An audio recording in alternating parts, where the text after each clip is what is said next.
She said it like it was already decided, not like something you talk about, just something you inform someone of. You're not family. 4 words. No argument, no warning, no build-up. I was standing in the kitchen when my phone buzzed on the table. 6:42 in the morning. Coffee half made. The radio low, talking about crop prices out of Cedar Rapids. One of those sounds that usually just fills space. I picked up the phone without thinking. Her name was there. Linda. The message was short. Plans changed. You're not coming on the cruise. Emily wants her real dad. That was it. No, sorry. No explanation. No hesitation. I stared at the screen like it might blink and apologize. Like the words might rearrange themselves into something kinder. They didn't. Behind me, the coffee pot hissed and clicked, burning the last inch of coffee I hadn't poured yet. Outside, the maple by the driveway shook in the morning wind. Dry leaves skittering across the concrete like they were late for something. I read the text again. Same words, same punctuation, same calm cruelty. She sent it like she was canceling a dentist appointment. I didn't reply. I turned the phone face down on the table and watched it vibrate again. Another message trying to claw its way through the wood. I didn't pick it up. I sat down instead in the chair at the head of the table. The chair I'd always taken without thinking. The one Linda used to call your spot. The coffee went cold. I didn't notice. 14 years earlier, I'd moved into that house with a couch, a toolbox, and a promise I meant. Emily was 12 then. Skinny kid. Braces coming. Eyes always watching, always measuring whether people stayed or left. Her real dad had already practiced leaving. Linda told me that the first night, we sat on the back steps with beers sweating in our hands. It's just us now, she'd said. We're a family. She said it a lot over the years. Whenever money came up, especially then, when I paid for Emily's braces, Linda squeezed my arm and said, "Your money is our money." When I dipped into savings for Emily's used Honda after she got into college, Linda said, "This is what dads do." When I set up the auto debit for the cruise she'd been hinting at for months, Linda kissed my cheek and said, "We deserve this." We, but the text didn't say we. It said real family. The phone buzzed again. I stood and walked to the sink, poured the coffee out without tasting it. The mug clinked hard against the porcelain, like it was mad at me for wasting it. I rinsed it slowly, watching the steam curl up and vanish. When I picked up the phone this time, it wasn't another text. It was a voicemail. Linda's voice. I knew it before I hit play. "Mark, don't make this into a thing," she said. "It's just, Emily asked for this. You understand, right? Call me when you've calmed down." Calmed down. I leaned my hip against the counter and closed my eyes. I saw Emily at 12 sitting at the same table with her math homework spread out, crying because her real dad hadn't shown up again. I remembered pulling out the chair next to her and saying, "Okay, kiddo, let's do this together." I remembered the way she smiled. Crooked. Relieved. Like she'd been holding her breath.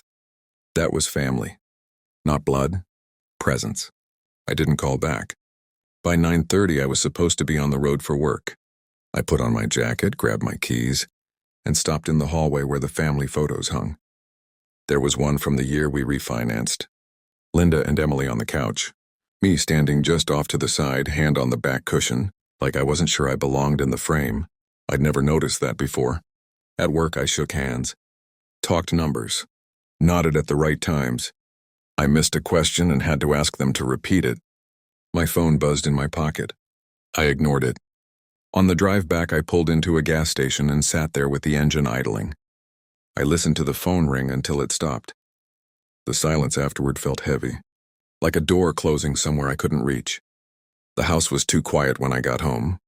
Linda had already left for the airport. The bed was made tight and flat like a hotel room. I sat at the table again. Same chair. I imagined Linda and Emily on the cruise deck, wind in their hair. Her real dad leaning on the railing like he'd earned the view. My phone buzzed again. A text from Emily. "Please respect our space." I stared at it until the letters blurred. I didn't throw the phone, didn't swear, didn't yell. I just turned it face down and pushed it a few inches away. Like something hot you don't want to touch anymore. That was the moment it stopped being about the cruise.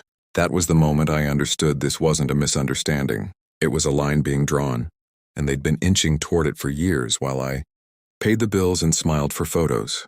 That night I didn't sleep much. Not the tossing kind. just lying there while my brain walked in circles. Every time I drifted off, the same words came back. You're not family. At 5:30, I gave up. Shaved, dressed, made coffee again. This time I drank it standing up. The house felt different in the early light, like it was waiting for instructions. At work, my hand started shaking by 10. I told my assistant I needed air and drove straight to my credit union. Same parking lot, same squeaky door. Morning, Mark, the teller said. What can I help you with? I need to look at my accounts. She pulled everything up. Checking, savings, auto debits, mortgage, utilities, insurance. And there it was. The cruise payment. All in my name. Scheduled. Automatic. I sat in my truck afterward with the papers on my lap. The numbers stopped feeling personal. They became information. That night I went to the VFW instead of home. Ordered a beer. Sat at the end of the bar. An old Navy guy slid onto the stool beside me. You look like hell, he said. Feel worse, I answered. I told him just enough. He nodded once and said, people don't change. They just get honest when they think they've won. Later I opened the filing cabinet at home. Years of receipts, folders I'd kept because my father taught me to, braces paperwork, car repairs, college fund deposits, then something newer. Quiet transfers, money moving where I hadn't seen it before. That's when it hit me. I wasn't angry. I was clear. The next morning I canceled the cruise. I'm no longer a passenger, I said. That afternoon I called a lawyer. The house was in my name. Only mine. I waited a day before calling the realtor. The house sold fast. Linda found out when she came back. The key didn't work. She called screaming. You can't do this. I already did, I said. Emily called after. I didn't think you'd really do it. I didn't think you meant what you said either, I replied. Court came later. Paperwork. Excuses. I didn't yell. I just laid the receipts on the table. 14 years. The mediator didn't need long. Legally, I was right.